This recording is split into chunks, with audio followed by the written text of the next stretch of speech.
Alfalfa pellets make a wonderful organic fertilizer. A 40-pound bag is only going to cost you about $25. The NPK value is about a 312, filled with minerals, vitamins, and they have a natural growth hormone that help the root systems of your plants develop and establish.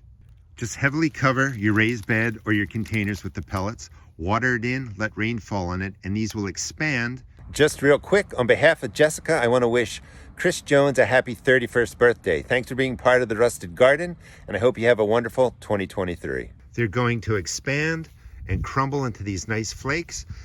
Come about maybe 2 weeks before planting, I will work this into the top 2 to 4 inches of my soil.